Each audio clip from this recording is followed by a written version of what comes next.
Pow City, Utapau, 19 BPY. Glowing fire rains down from the sky as sonic jets scream around the beige skies of Utapau, as the sounds of commands being shouted out and death both echo between the walls of the sinkhole city. For 4 years, Utapau has avoided the deadliest conflict in galactic history, but now it has become unavoidable as armored troops march over the bodies of the unfortunate Pauans caught in the crossfire. After days of battle droids marching in the streets and the whispers of fear confided themselves to the darkest corners of the town, the Grand Army of the Republic has arrived, and with it, destruction. In the midst of the smog and the fire, 2 figures wielding flaming swords clash across the city, forcing themselves to a small platform overlooking the depths of the chasm. After a short confrontation, Jedi Master Obi-Wan Kenobi fires 5 shots into the exposed chest of Supreme Marshal Commander of the droid armies, General Grievous, who erupts into flame and collapses. Giving one final look at the charred corpse of his longtime rival, Master Kenobi walks away. Hours later, after the clone army secures victory against the Separatists in the last major victory of the Clone Wars, and Order 66 runs Obi-Wan away from his former allies, he returns to the corpse of Grievous and pays him no mind, choosing instead to take his ship and fly away.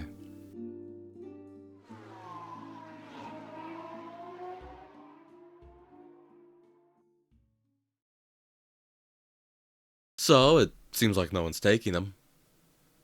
And he's been sitting there for a few hours at this point, so can't you just take him? He's free, right? Like the geese at the park? He's already been cremated, so it's not like he's gonna rot or anything. And that's a lot of metal and cybernetics to just be leaving about. I wonder how much his corpse would sell for.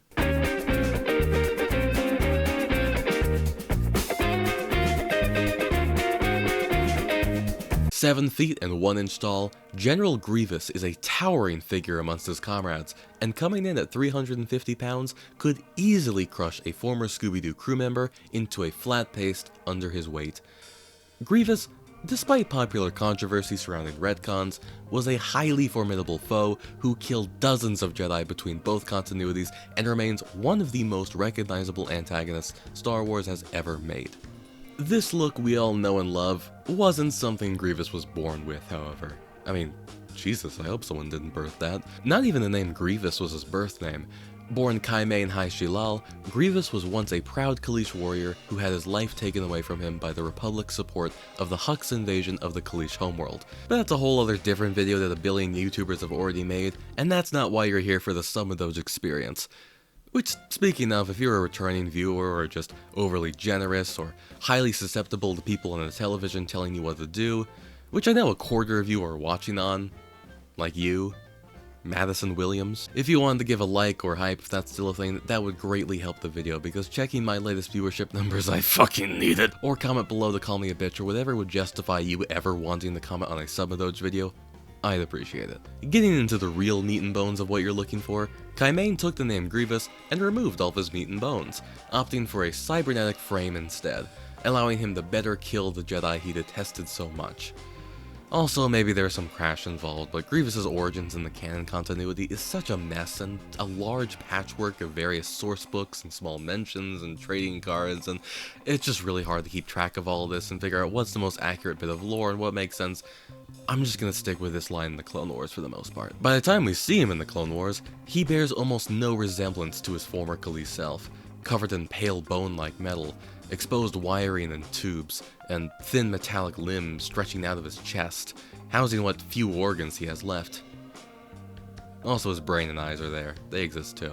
Based on the typical mobility, flexibility, speed, and low-quality programming we typically see from droids in Star Wars, Grievous is a sharp departure from the typical, and has constructed himself to be a powerhouse, rivaling the greatest Jedi warriors of his time, not only due to his inherent lightsaber skill, but the sheer speed and unpredictability of his Durasteel chassis. Knowing this, you know, it's pretty clear to see that all of this is probably very expensive.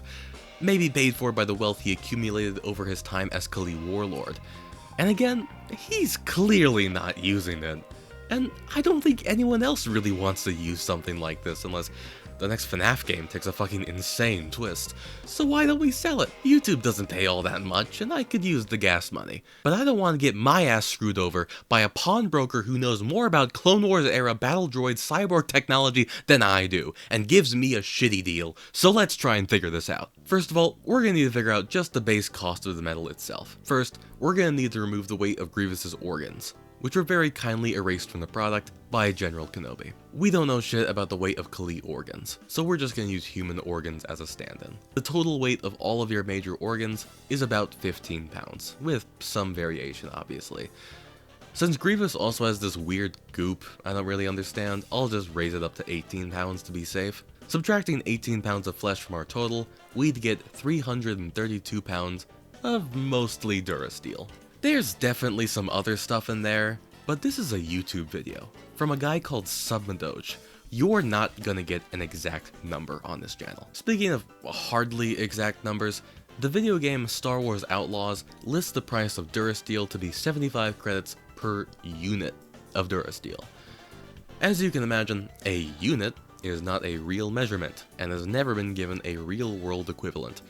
However, credits are given to us by Galaxy's Edge, and we see that they're worth about $1 to 1 credit. We also don't know the socio-economic state of the Empire right now, nor do we know how much Durasteel is worth, but if we use real-life steel as an equivalent, we can figure out kinda how much it costs. Turns out, figuring out the real price of steel on any given day is a pain, and took way too long to figure out, and to be honest with you, I never really found a super solid answer, but by combining a bunch of different sources, I think vaguely that a pound of new steel probably cost about $1.30 USD.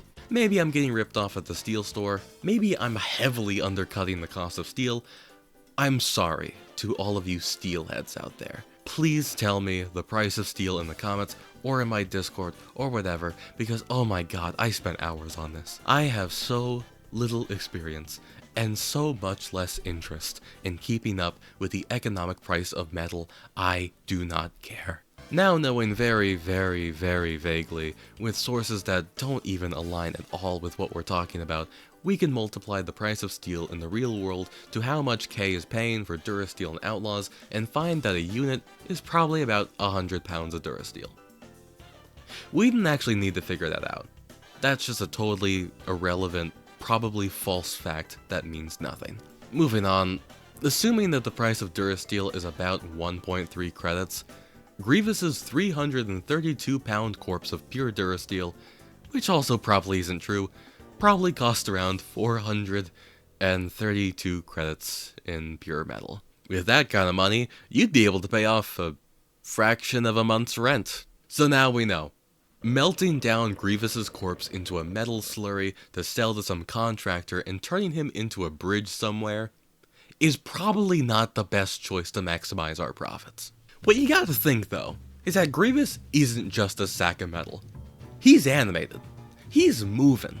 He's grooving. That means there's some shit going on in there. We can profit off of that. The official Star Wars role-playing game has B1 battle droids sell for an easy 1,800 credits, which is also next to nothing. I also just don't want to believe that these two guys are equivalent. Like, this guy is cannon fodder, this guy is the guy that kills Jedi. There's gotta be more expensive stuff going on with this guy. Obviously, the only real-world equivalent we can use here is Boston Dynamics, one of the leading producers of robots in our time, and obviously, the only direct comparison to Grievous is a dog. 4-ish dogs, in fact. One of these headless nightmare automatons cost a brisk $75,000 US, and Grievous could easily fit 4 of these dogs on his body, so I'm just gonna call it $300,000. Don't fucking call anyone Rick Harrison, I'm the expert here, and I think I know a thing or two about this 332-pound steel corpse I'm trying to sell. Now we're getting into the big leagues. That'll get you a nice suburban home, and none of the actual money needed to support that home long term. But we're not looking for longevity. We're looking through burning through all of this and dying in an overdose. It's what Kaimain would have wanted. This may seem like the right choice for you. That is what makes you weak and a coward. I'm looking for only the best deal, the absolute best offer, and that is in the field of the auction. In 2022, the watch of a man who is generally known as the man who led Germany throughout World War II was sold at an auction for $1 million. His car? $7 million in 2018. A piece of his sofa? Another $1 million. Now imagine if you had his corpse and were able to sell it at an auction. How much money do you think that would make? $300,000? $1 million? $10 million? No. I think it would be in the hundreds of millions, if not the billions of dollars. And he wasn't a sick-ass cyborg flaming sword wielder. I believe the price you would be able to get for selling the corpse of General Grievous at auction could be worth more than the majority of the objects in the galaxy. It is imperative that you bring that corpse to the nearest auction house and get it off your hands, and with it, join the realm of the wealthy. Buy yourself a mansion on Alderaan, relax it out by the beautiful mountains and the eclipsed sun. Down a nice glass of tonic.